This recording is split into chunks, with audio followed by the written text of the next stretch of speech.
Pastaraisiais metais vis dažniau sąnarių ligos užklumpa vidutinio amžiaus bei jaunus žmonės. Įtakos sąnarių ligoms atsirasti turi nejudrus gyvenimo būdas arba atvirkščiai – per dideli fiziniai krūviai, antsvoris, traumos, infekcijos, medžiagų apykaitos, hormoniniai sutrikimai, genetinis polinkis. Mano darbas yra su vaikais, dirbu sensoriniam kambaryje ir bandau patenkinti jų poreikį sensorinių sistemų stimuliacijai. Tai yra supimas, regos stimuliacijos, klausos stimuliacijos, gilieji jutimai. Per dieną turiu maždaug 15-20 vaikų, kuris kiekvienas turi savo poreikių, kai kurie nevaikšantis, todėl tenka juos nešioti. Arba netgi padėti eiti patiems. Tai darbas yra susilenkus, visą laiką su svoriais ir didelės apkrovos sąnariams. Iš tikrųjų pastebėjau, kad atsirado problema su riešo sąnariu, vis didesni skausmai, taip pat pirštų sąnariai, smulkieji, netgi kumščiuojant kraują, aukojant ar patiduodant tyrimams, atsiranda traškesys, lyg kažkas lūžinėtų. O kalbant apie apatinių galūnių sąnarius, atsiranda sunkumas lenkiant, skausmai vakare, keičiantis orams. Na ir žinoma nugarą, kaip ir pas visus tikriausiai. Gali būti kelios priežastys, kodėl žmogui skauda sąnarius.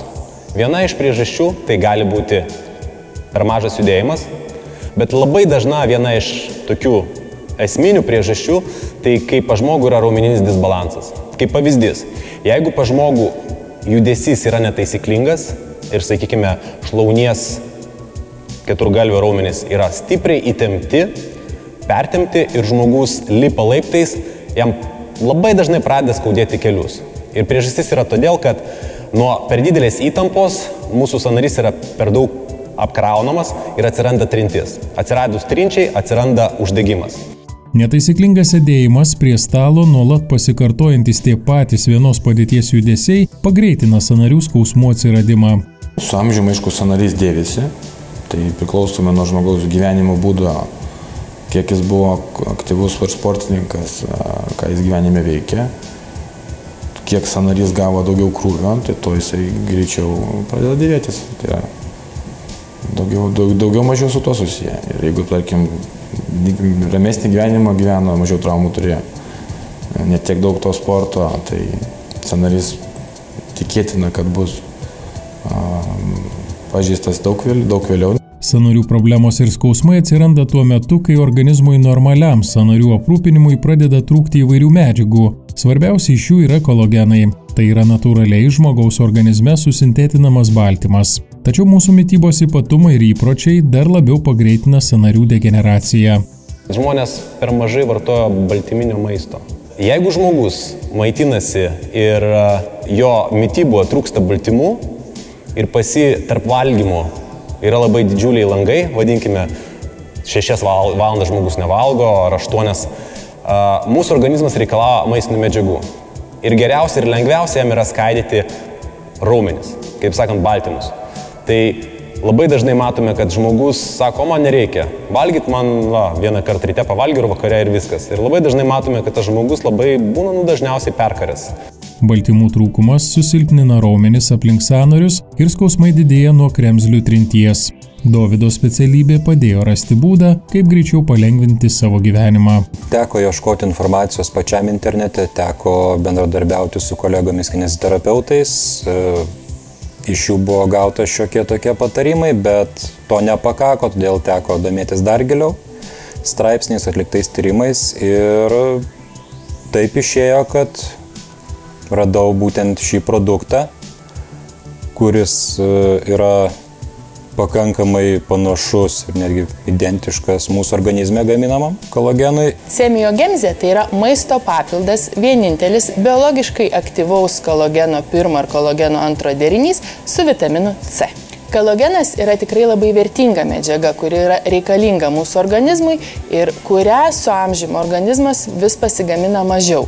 O kolagenas yra reikalingas tiek raiščiams, tiek sausgyslėms, tiek sąnariams, tiek kauliniui audiniui. Ir jo trunkant mes iškart pajuntam, kad mūsų sąnariai yra nebe tokie lankstus, nebe tokie judrus, netgi sustingę. Pirmo tipo kolagenas yra pagrindinė jungiamojo audinio, raiščių, sausgyslių, kaulų sudėtinė dalis. Ji formuoja stiprų įpintą virvę panašų skaidulinį audinį, kad raiščiai ir sausgyslės galėtų pakelti smarkų tempimą. Antro tipo kolagenas tikrai yra nemažiau svarbus, nes jis sudaro net 70% visos sausos kremzlės masės.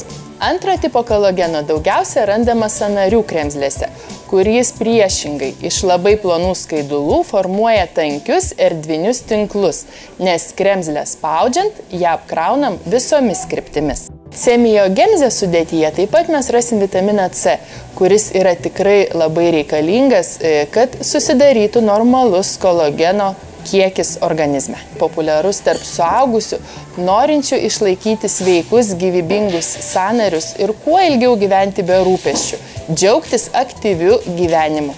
Po ilgalaikių paieškų internete, konsultacijų su kolegomis ir specialistais atradau šį produktą, kurį vartojant tikrai pagerėjo savijauta ir jį rekomenduočiau visiems, tiek vyresnio amžiaus žmonėms, tiek intensyviai sportuojantiems, didelį fizinį krūvį turintiems žmonėms.